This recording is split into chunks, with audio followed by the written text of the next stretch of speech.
Σας ευχαριστώ. Το λόγο έχει η κυρία Ρεβό Νταλόν για 1,5 λεπτό.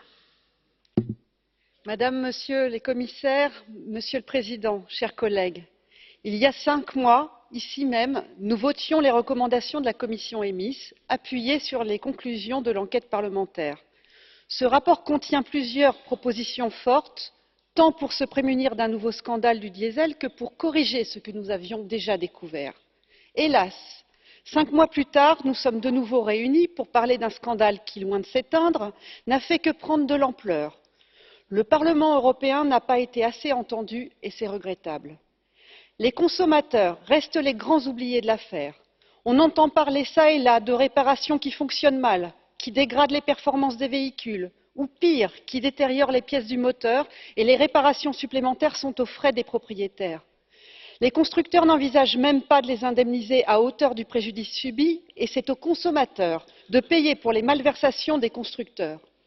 Le président Juncker souhaite une égalité dans l'application des droits des consommateurs dans toute l'Europe, et c'est heureux.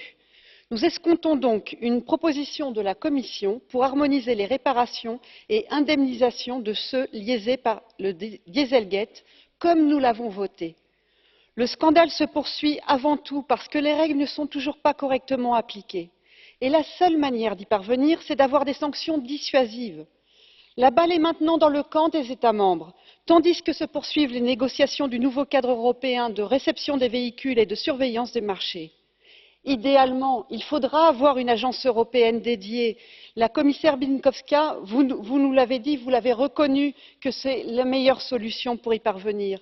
Comme les trilogues viennent à peine de commencer, il est encore temps de corriger le tir pour avoir une supervision européenne forte. Σας ευχαριστώ. Το λόγο έχει για 1 λεπτό ο κύριος Ζłotowski. Ευχαριστώ, panie przewodniczący. Na aferę Dieselgate musimy spojrzeć z wielu stron. Po pierwsze, mieliśmy do czynienia z ewidentnym oszustwem i wprowadzeniem w błąd konsumentów, którzy nie byli właściwie poinformowani przez koncerny.